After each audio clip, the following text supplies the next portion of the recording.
Assalamualaikum warahmatullahi wabarakatuh. Perkenalkan, nama saya Tosa Anggara dengan NIM 21042219. Pada kesempatan kali ini saya akan membuat video untuk memenuhi tugas mata kuliah Sistem Informasi Manajemen dengan dosen pengampu Bapak Iip Permana STMPT. Dan untuk materi yang akan saya paparkan pada video kali ini mengenai perangkat keras atau hardware komputer dan input device atau perangkat masukan.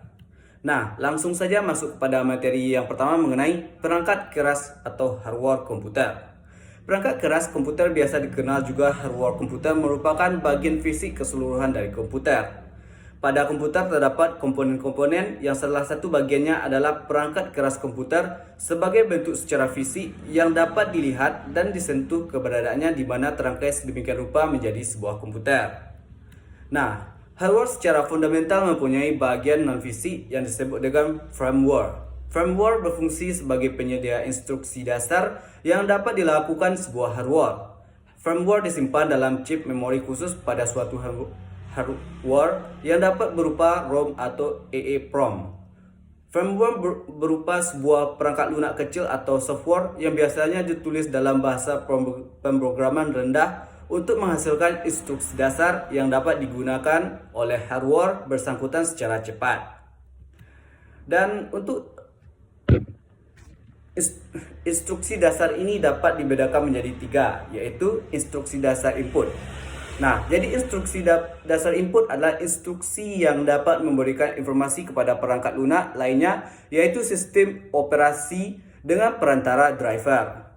Hal ini terjadi saat pengguna berinteraksi dengan hardware bersangkutan, misalnya mengetik dengan keyboard, menggeser mouse, dan lain-lain. Yang kedua, instruksi dasar. Proses instruksi dasar proses adalah instruksi berperan sebagai penengah proses input atau output yang dilakukan suatu hardware atau tidak keduanya. Instruksi dasar proses yang dimaksud adalah instruksi yang hanya terjadi dalam suatu hardware atau bukan dalam sistem komputer secara utuh. Yang ketiga, instruksi dasar output.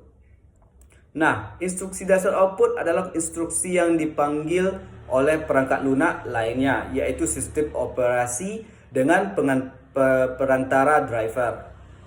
Hal ini terjadi saat ada perintah untuk menggunakan hardware tersebut dari pengguna, misalnya membuat video dengan monitor, mencetak dokumen dengan printer, dan lain-lain.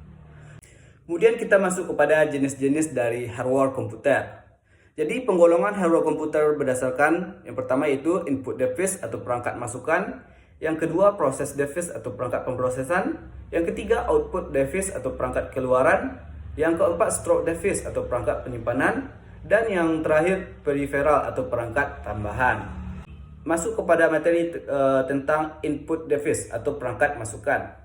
Jadi input device merupakan perangkat-perangkat keras komputer yang memiliki fungsi untuk memasukkan data ke dalam memori komputer.